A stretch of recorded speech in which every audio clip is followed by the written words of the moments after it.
when I do work. I'm back in that pool. What's up, YouTube? Straight to Brave, producer from the west side of Chicago. And I'm here today because I feel like it was about time for me to present an actual video with me actually putting work in and, you know, editing and all this stuff and actually introducing myself as well. So, without further ado, let's get straight into it. So, started producing when I was about 11, 12 years old, right? And really, it wasn't like I wasn't really producing, if I'm gonna be honest. All I was doing at the time was, my grandma had this iPad. I think it was the 3, 4 maybe. It was back when they was using numbers, right? And it was this DJ app called EDJ, or it might just be called Edge, and I don't know. Edge just sounds crazy. So, I was using that. I had to been probably like 11 at the time. Now that I'm thinking about it, like 11. And I was using that because this game called DJ Hero 2, or really both of them, DJ Hero 1 and 2, I played them both, right? So DJ Hero 1 was like 09, and then 2 came out 2010. So you figure about 2011, I'm like, okay, I want to see what making music, or really just what DJing is, right? So that's how I eventually got into the app in the first place. I was using the app, you know, not knowing what I was doing. Like, I'm 11 years old, don't nobody even know I'm using this app, right? But my grandma, obviously, she'd see it, but she didn't really know what it was. But you know, it was a free app and wasn't no money or nothing that being involved. So I was using the app, and you know what I'm saying, with me using the app, I started realizing like it was certain loopholes in the app at the time, because you gotta think, like, now if you go download EDJ, you gotta pay for a lot of features and stuff, like kind of had this early stage of stem separation and a whole bunch of stuff like you didn't have to pay for back in 2011, right? Like, now you have to pay for it, right? So because of that, I had a lot at my disposal at the time. Now, like I said, I didn't know what I was doing, so the only thing I was capable of doing at the time was really just, you know what I'm saying, chopping up whatever song I loaded up, just for chop stuff, right? So, because you know, with any type of DJ set, the real ones, of course, you got more than 4 pads, right? Probably got about 16 or 8 to 16, right? At least 8. The real good ones got 16. So, because it's an app and it's virtual, they only like to have 4. So, because of that, I just was stuck with 4 chops, and I didn't realize I was chopping songs up, right? Because I'm just really just, I'm thinking I'm playing DJ Hero in real life, so I'm really just chopping stuff up, but not knowing I'm chopping stuff up, right? I'm kind of just messing with it, you know, my free time. So, you know, over time, I kind of fell in love with just music in general, and I'd say around the time I was about 14, 15 for sure, I started making beats on my phone. So rather it was, you know, FL Studio on the phone, or whatever the case may be, I was making beats on the phone for about 5 years, right? About 5, 6 years. So fast forward, I'm 20, I'm going to this music school, and like I had got my name up a little bit as far as like artist wise. I'm not saying like fame wise, but like working with people, right? Like I had a few situations with people, you know what I'm saying? I was exposed to equipment that I didn't have, but I caught on and learned fast. So, but I just never had my own equipment at this point. So because of that, I go to this music school, I go to SAE, and I went there and met all these other producers and rappers and engineers, and, you know, whatever the case may be. And had a good friend, you know what I'm saying? I don't know if you want to put his name out there, but I'm gonna call him by his producer name, T90. He pretty much told me, hey, you gotta get some equipment because your beats is raw, but I could tell you don't got no equipment because it's either drums missing or it's always something missing, right? So I took his word and I was like, yeah, you might be right. So I was like, I just pretty much been plugging it for so long, I kind of never thought about it, right? So at the time, the school gave us iPads, right? So when they gave us iPads, they pretty much, it was for school, you know what I'm saying? But this is 2020, so eventually March came, you know, everything shut down. I think it was either my mama's birthday or the day after or something like that. But yeah, like everything shut down, and because everything shut down, the iPads wound up being more of a crutch. Cause like now they know we got a device, you know what I'm saying? Now that Wi-Fi, that's another conversation, but the device, yeah, we got a device, and we can pretty I did the online classes, but they were still paying us for tuition for like everything included, right? So eventually, because of COVID and everything shut down, I couldn't afford it, so I wound up dropping out maybe 3 months later, 3 or 4 months later, right? So at this point, it's like around June, July, and excuse me, and I pretty much took it upon myself to take my homie advice, and he was putting me on to this DAW for the iPad called Beatmaker 3 at the time. He kept telling me to use it. Now the little money I had $20, so I was able to buy it, and I think it costs the same amount now if you look it up in the App Store. But I spent the $20 and got the app, and it was probably the best decision I made at the time. Like probably doing COVID was probably the best thing I've ever done, because if it wasn't for that, I probably wouldn't have had nothing to do. But me buying that, I was able to, make beats on it. Now I had used while I was at school, I used Ableton. Logic was probably the thing we was on the most, and Fruit Loops, obviously. But one thing that got me with Beatmaker 3, it reminded me so much of Ableton. It kind of was easy for me to kind of get into, you know what I'm saying? So coming into it, I'm like, okay, this is a little, look like Ableton a little bit. So at least at the time, I thought it did. So other than like the pads being on the screen, all the iPad stuff, when you look at everything else, it kind of worked like Ableton to an extent. So I was like, cool, this is something I can easily just adapt to right on cue, you know what I'm saying? So that's what I wound up doing. So all through 2020, I was posting beats on my YouTube channel, and just that was that day. It was all raw. I would make the beat sometimes that day, and I would post it that day. Like, you know what I'm saying? Like, it was like that. So, fast forward 2020. Yeah, I'll say the end of 2020, beginning of 2021, because I don't know if it was 2021, I'm not quite sure. But it had to have been like around the end of 2020, beginning of 2021. I meet this artist.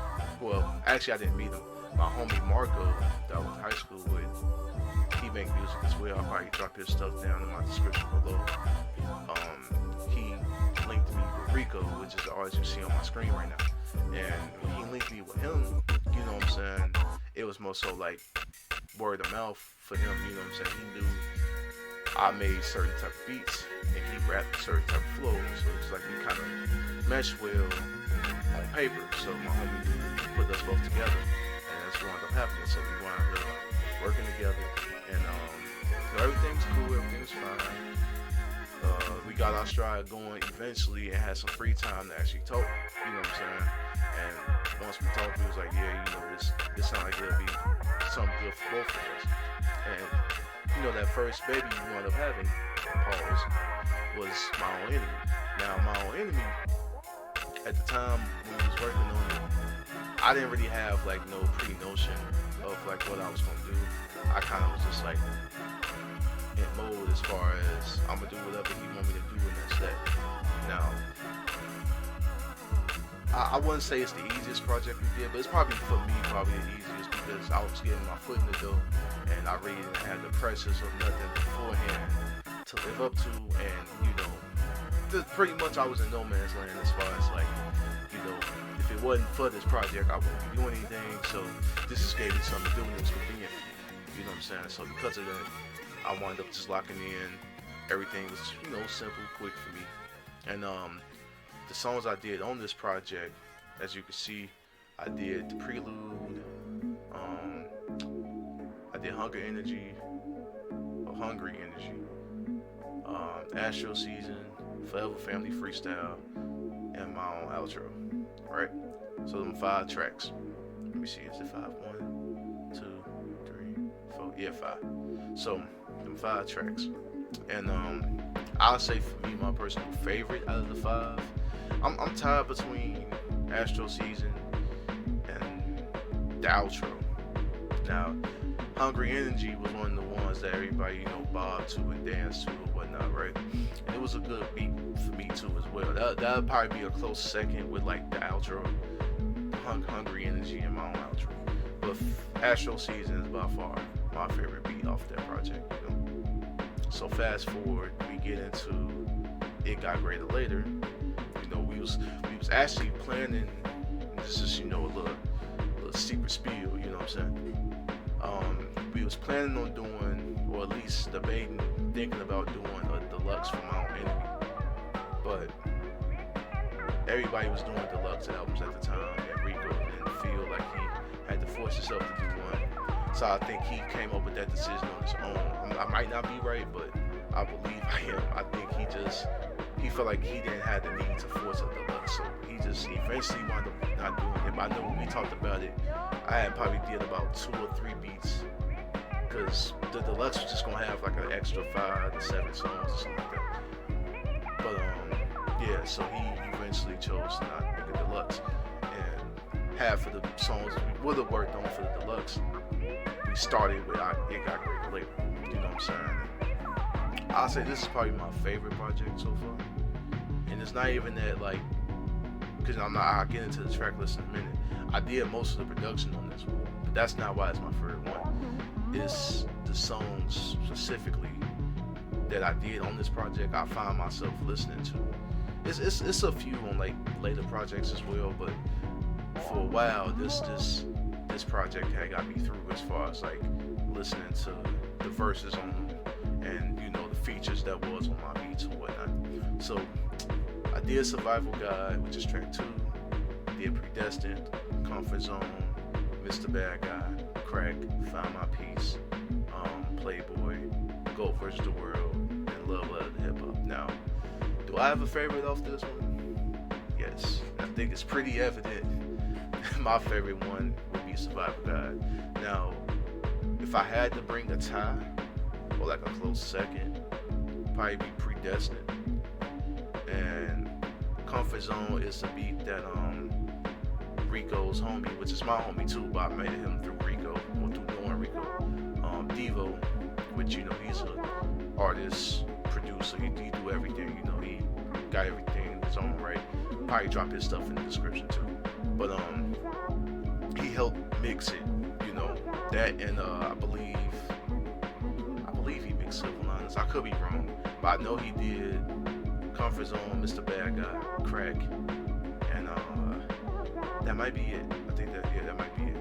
And yeah, his mixing was real good, so I appreciated him for, you know, mixing the beat. We need to collab though, like, stop all the BS, you know what I'm saying? We need to go ahead and just collab, you know what I mean? But yeah, so those was my 2 favorite tracks, like I said, Survival Guide, Predestined, and then that'd be like a 2-way tie for 1, and then 2 would be Comfort Zone. 3 would be Crack. If I had to pick a third, it'd be Crack. So next album is called Rico. This is more of like an EP. We just did I ain't gonna say demo tracks, but it was like he took my beats that was either finished or not finished, or like for some of them I knew they weren't finished, so I might like do some touches to him real quick. He wouldn't know, but like I'd probably do something to it and send it to him. It still might not be done, but it's more done than what it was before I sent it to him, you know what I'm saying? So Line 1 I produced, and he produced on this one as well, so it's split between me and him pretty much the whole project. So Line 1 is me, Fight for My Life is him, Hurt Me Baby is me, Lonely Road is him, Hungry Energy 2 is me, Mr. Clean is me, Lone Ranger is him, and then NBA and Who We Call is me. So my favorite track ain't even from me, if I'm gonna be honest. Lonely Road is probably my favorite track off here. A second would be,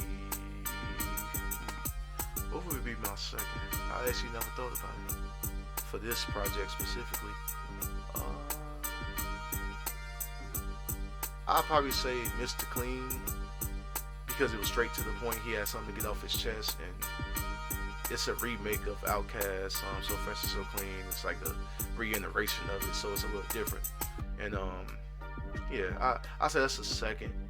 And to tie with that second will probably be Hungry Energy 2, because that beat is just crazy throughout, and the song is crazy as well. And then the third will probably be Who to Call. To be honest, that'll probably be my 3. Line 1 is like one of the toughest intros he's ever did, though. I feel like I could have did better for the beat, though. You know what I'm saying? The beat is still good, but I could have did better. But yeah, so that'll be my favorite tracks off there. Visionary 2 is our most recent project that we put out, and this is kind of like this reminds me a bit of Call Rico to an extent. Not really though, because it's not just full of filler tracks and demo tracks or whatnot, but it was like the same approach as far as like, okay, we got this thing going on, and we pretty much just gonna go with the flow coming off of Call Rico and take it into the Visionary. I feel like that's what happened, like, you know, just naturally, that's what happened. Freckle Face Tune is me. Rare is him. I Do Love You is me. I Don't Know What to Do is him. Player of the Year is me. Damn Brother is him. Bars and Noble is me. Ricky Crack Flows Like Water is me. And All Hail the King, that's me as well. But yeah, so my favorite track off here would be Damn Brother. That's his track, right? Damn Brother is probably my favorite track off here, for sure. A second would be Rare, and then for number 3, I'll probably put Ricky Crack Flows Like Water. Them be my favorite 3. You know what I'm saying? Ricky Crack Flows Like Water is actually off one of my birthday tapes, the beat that is, and I'll get into that as well in a second. But yeah, so them my favorite off them. Now, like I said, I was gonna get into my birthday albums. Now I did make a tier list just to make it simpler for y'all to see. I zoomed it in. The Day He Rose is a birthday album I did last year, right? And it holds a special place, you know, in my heart or whatnot, because of what I was going through at the time, just in life, and also because it was the 50th year for hip hop, and we was losing a lot of like legends that year. And I got hit in the beginning of the year working on my Dilla tape, which is, you see it in the A tier. While working on that, True Glory from Daylight passed, and you know, that really took a toll on me. But this video one, it's about me, but it was really more about my music. If y'all want to know about me, y'all will hear it in the next video. I'm out. I have to go. I have to go. I have to go.